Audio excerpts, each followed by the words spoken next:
Hey guys, Bolt here. So I wanted to do a quick video.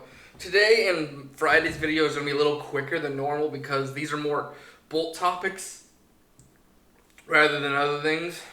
So getting into, um, we're doing, is new horror scary?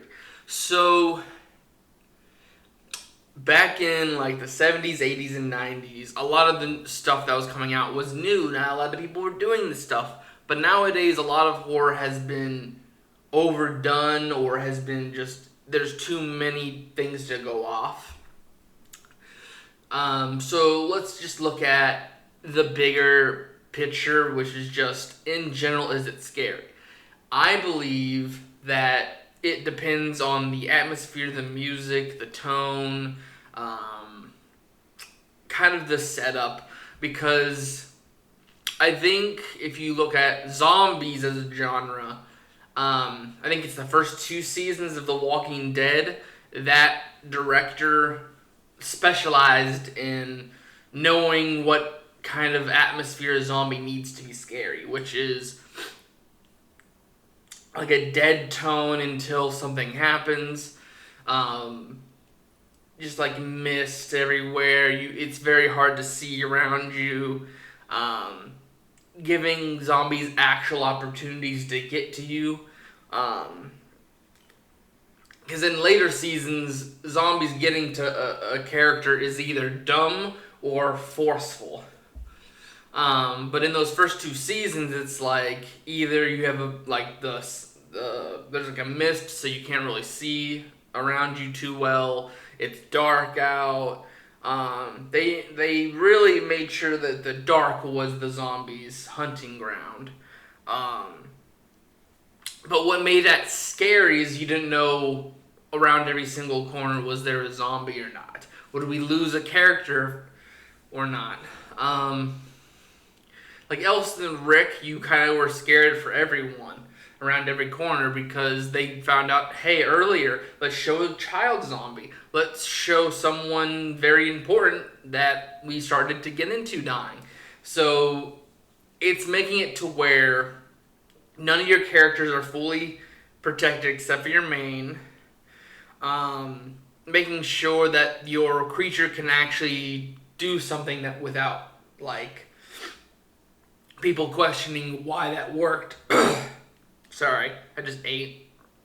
Ooh, so I got a lot of phlegm going. Um, so it's like you don't want your audience to keep questioning how that creature got your character. Like in season 4 or something like that, it's like, how did this zombie creep up on you? How did this zombie get a hold of you? How did it do this? How did it do that? Seasons 1 and 2 is just like, hey, they got the jump on these people, or there's too many of them. Um, and then, like, I think chapter 1 had a pretty decent thought, but it missed on a lot of points. So, a big thing that I like about the It franchise is actually, you guys may have actually heard of my looked into the What Lives in Us All, which is my project I've been working on for years. I already have Sebastian finalized, which is the like devil on the person's shoulder.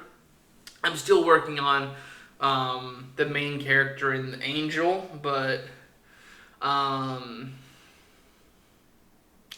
I like the idea of phobias and fears. That is what Pennywise does so well, and its idea is brilliant.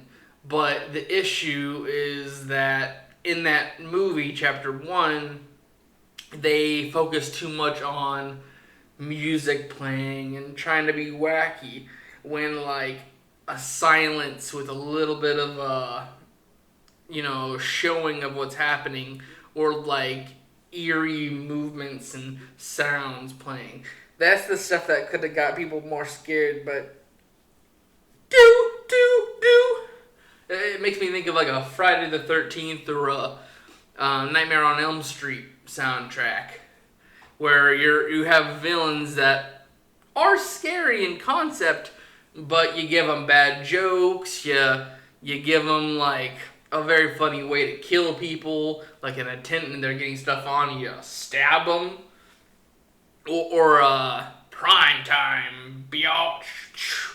You can't take those people serious. And I think Pennywise of the new chapters are taking that to modern levels.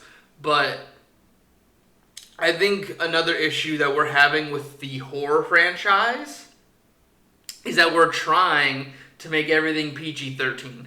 And that is the inherent issue with, say, the movie Five Nights at Freddy's. Five Nights at Freddy's was originally, like, if you look into Five Nights at Freddy's 1 to 3, those are made for me and people who grew up with it. Like, now it's being tailored to younger audiences because, hey, they somehow got into it. So now because we have an audience in this, we got to tailor to it so we can actually keep things going. Which, yes, you do got to make people want to be a part of your franchise pretty early in life so you can keep rolling in success. But the issue is that people who are fans from the start, like me, I'm 24. It came out when I was 14, 15. So it's like, hey, I've grown up. I would like to see some more, like, mature stuff. Like, the movie, I feel like you could have made, not rated R, but, like, something where you could have made it to where, hey, they hit home the more darker concepts. Like, the idea of the movie, me as a fan loved it because it had so many things that I wanted to see in early Five Nights at Freddy's, and also things that, oh, I know what that is. Oh, Sparky. Oh, it's MatPat. You know, that stuff's amazing, but, you know, like, you can't really do much with PG-13. You know, hey, let me show a bunch of dead kids. Let me show a bunch of murders from this man that's known as Shaggy for so many years. You can't do that, and that's the issue with, I think, the movie when it comes to older people and older fans. It's just, hey, I came here to see them, basically CSI episode of, hey, this guy who was the owner murdered a bunch of kids back in the 80s. And now it's possessing these animatronics, and while, yes, they are still children, and it kind of reminds me of the Scooby Natural episode, where the kid possessed a ghost, but, like, you can't blame him because his soul became angry and all that. But the issue that I have with it is that they made it too, like, until the very end, they made it to where the animatronics were more curious and more childlike, when in books and all that, you make them savage animals until it comes to William Afton himself. So what I would suggest for modern horror to be scary would be, like, yes, there's a demographic because you have a lot of people getting into horror nowadays.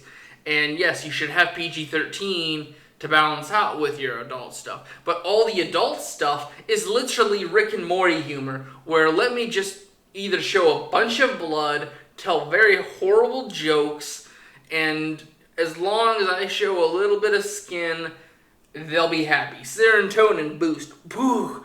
No, you really need to work on the craft of horror. You need to make a better tone. You need to make better monsters that they don't need to be horrific creatures. The biggest thing you can take from is Bird Box. You never see the creature, but you're horrified that your characters can be swept up and dead if they accidentally open their eyes. That right there is something that I believe people can look at and learn from. Is just make a good concept for your creature or villain. Like William Afton could have been such a good villain if you showed his charisma more than his wacky murder side. We literally only seen job guy and crazy maniac. We never seen the charisma that we would see to have him actually like lure kids in the back. We didn't see any of that. We just saw two bad sides that were horrible, but oh well. I mean, we're also probably seeing a very too deep killer who thinks he can get away with anything. But anyways, it's like good creature or like a very decent, smart, like American Psycho kind of thought of just someone who's very smart. They can be wacky, but they have to have some kind of smarts behind them. You need to make a decent atmosphere. If you're really trying to scare me, build up suspense and make the background not booming with a bunch of Freddy Krueger blaring sounds.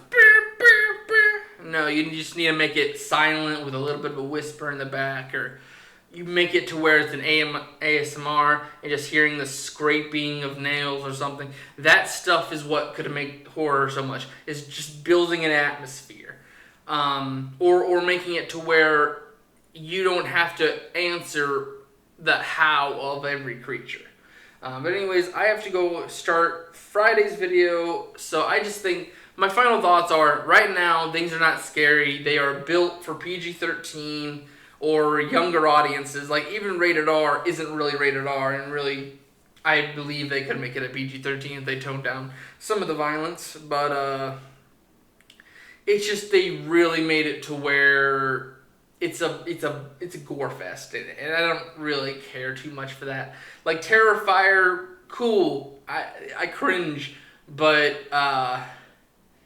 it's not the same thing as some like the earlier creepypasta stuff. But anyways, I'll see you guys in the next one. Bye bye.